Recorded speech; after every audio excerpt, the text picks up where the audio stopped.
Hey everyone.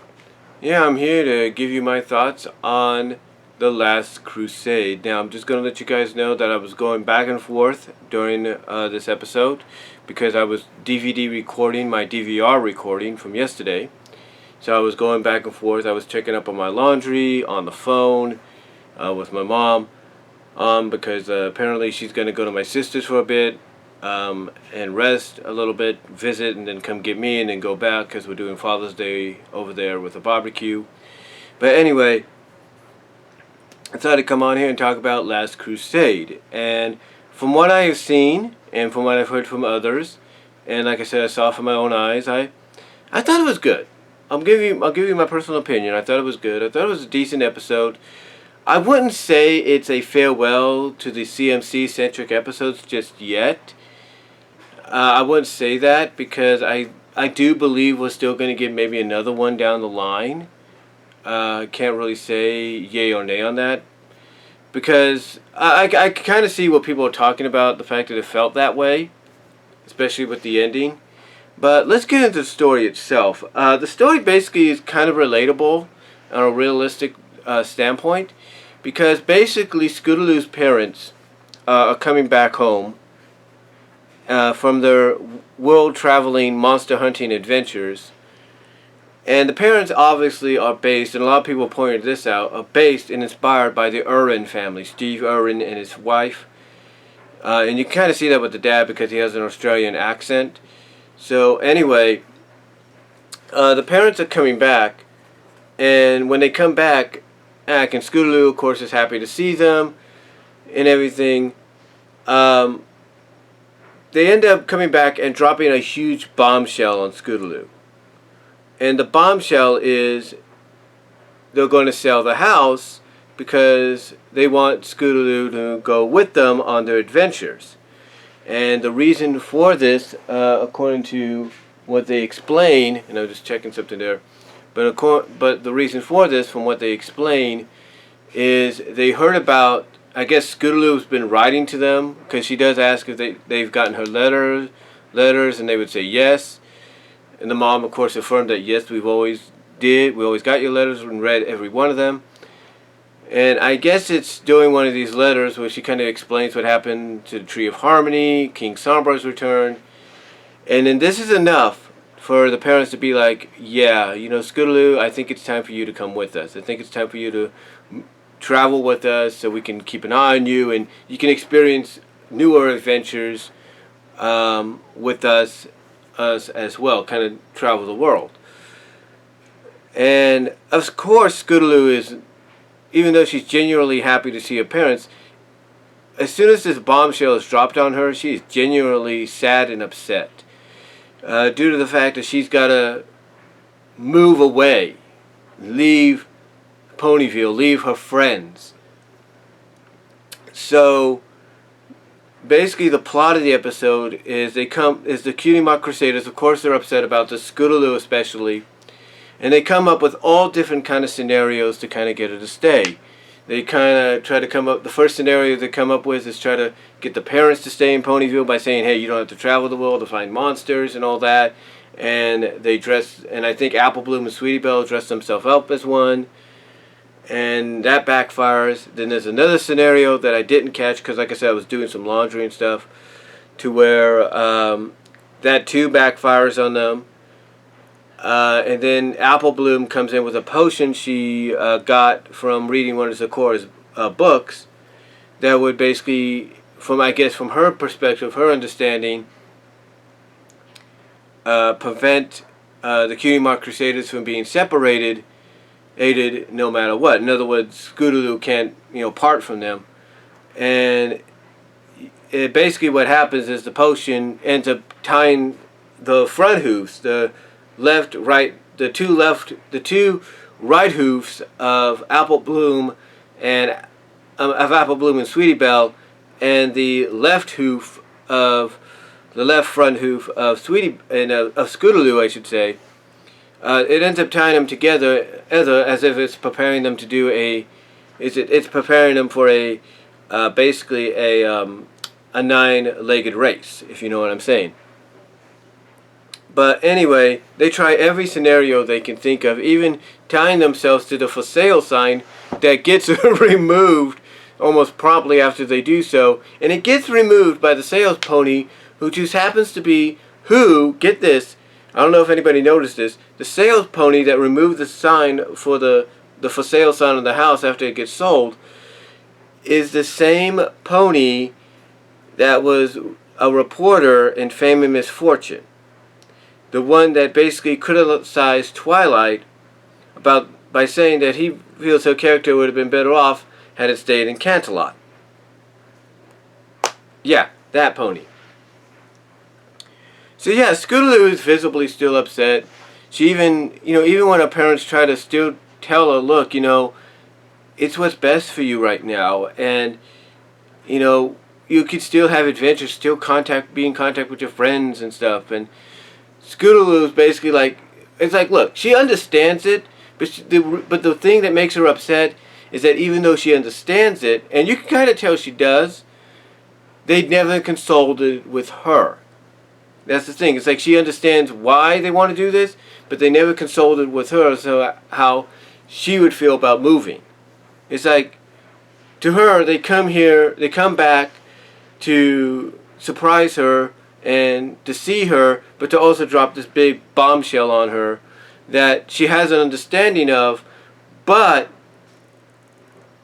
basically what makes her visibly upset, and she even says this to the parents, is they never consoled with her on how she feels about this move and all that. So what ends up happening is Scootaloo packs up, I guess, some of her things, and she ends up basically boarding her train along with Apple Bloom and Sweetie Belle to go try to live with her aunts, Aunt Lofty and Aunt Holiday. And now you think, well, wait a minute, why would Apple Bloom and Sweetie Belle go with her? Won't they get in trouble? Well, Scootaloo even asked that question. She's like, well, won't you guys get in trouble? And Sweetie Belle basically says, like, Rarity won't mind, because she says Rarity won't mind, Rarity will understand, because that's a callback right there to, I think, Forever Philly. And Apple Bloom brings up the fact that Applejack would probably do the same thing for her friends. So they end up taking the train to the aunt's house. The aunts are, of course, delightfully surprised by this, but they're also wondering why she's here. And Scootaloo basically explains the situation.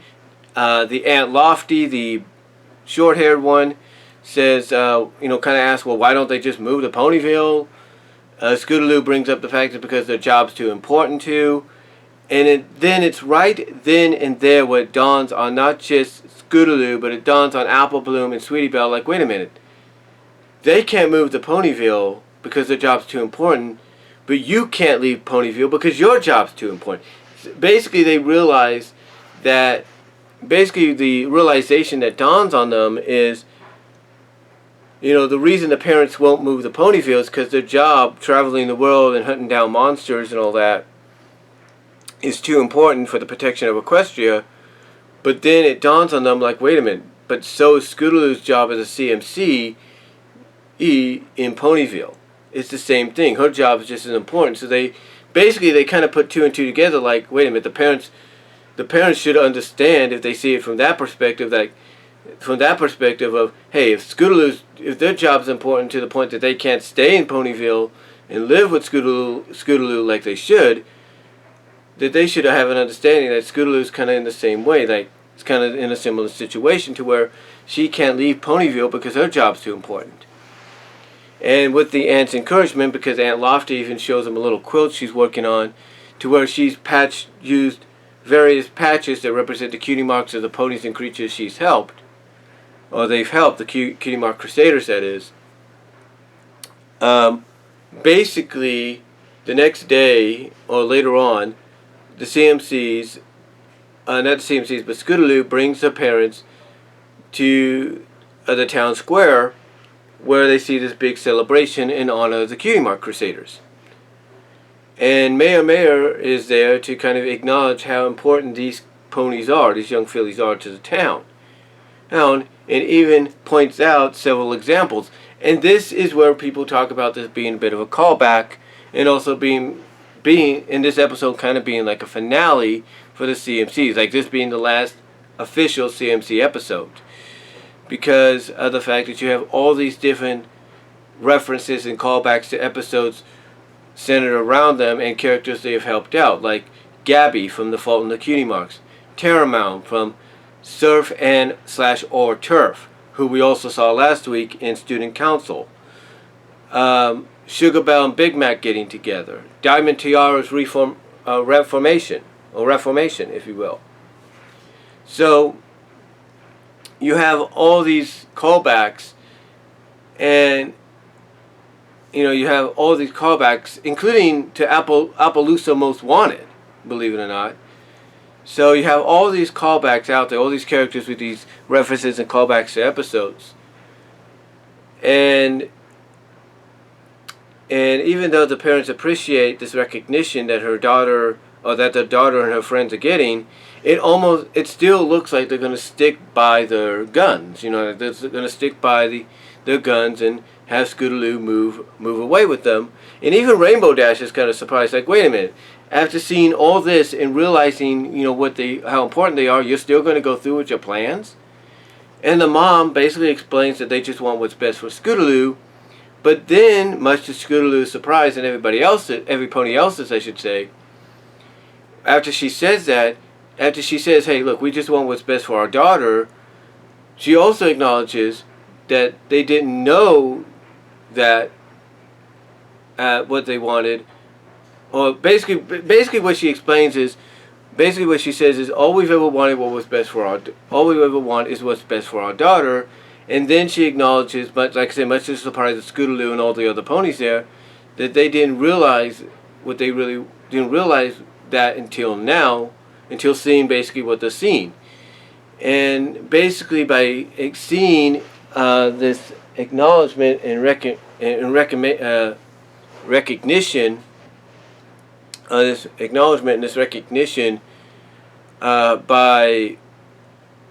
all of Ponyville towards the CMCs and their contributions, the parents both decide that what they thought at first was best for Scootaloo is not exactly the best for her, because they kind of see that. Even the dad acknowledges that Scootaloo is exactly like them, that their job is too important for them to stay put in Ponyville.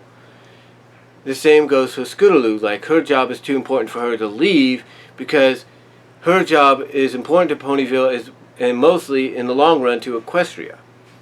So, long story short, Scootaloo gets to remain, but the big lingering question is, where is she going to live? And then that's when the aunts come in and basically say, look, if you want a good example of, and this is basically where the aunts come in and say, look, Scootaloo can stay with us, and Scootaloo can stay with them because they've decided, because of what Scootaloo and her friends have done, it's inspired us to move here to Ponyville and be closer to her and closer to a lot of other ponies out there that we could probably help out as well. So yeah, Scootaloo in the end ends up living with her aunts, just like she does in the Ponyville Mysteries. So yeah, in the end, Scootaloo ends up remaining in Ponyville.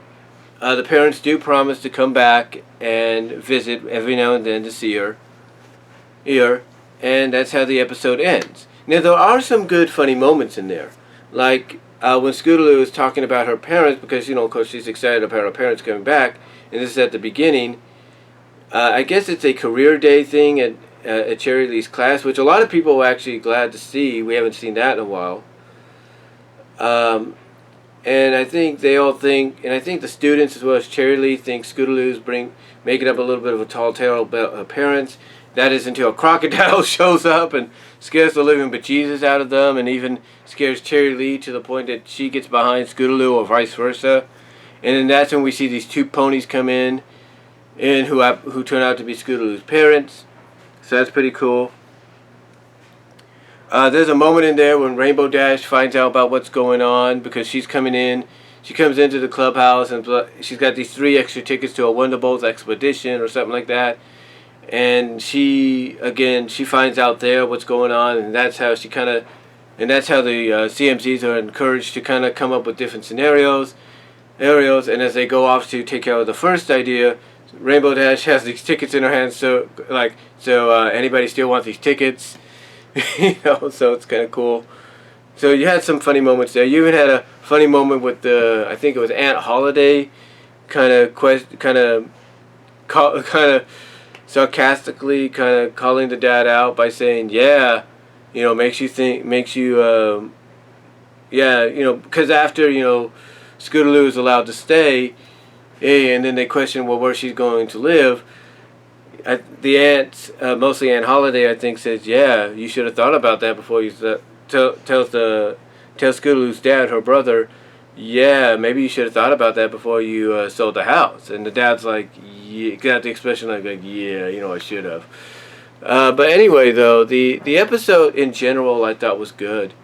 Again, I know people are going to have their indifference about it. Some are going to side with the fact that Scootaloo should have obeyed her parents and should have just moved with them and should have moved away with them, and that could have created some kind of interesting dynamic to where maybe she could have came back later on and you could have tried to keep the CMCs together like that. And maybe you could have done a little bit of a story arc to where it kind of shows the CMCs are not capable of doing things without all of them being together.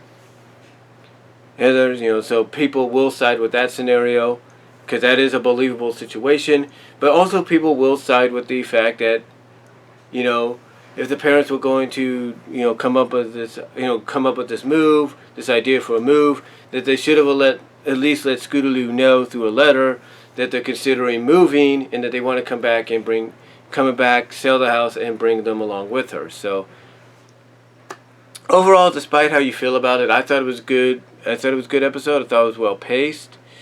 And if this is the last one for the last CMC-centered episode, it went out with a bang. Good acknowledgments to past episodes and with characters returning for appearances.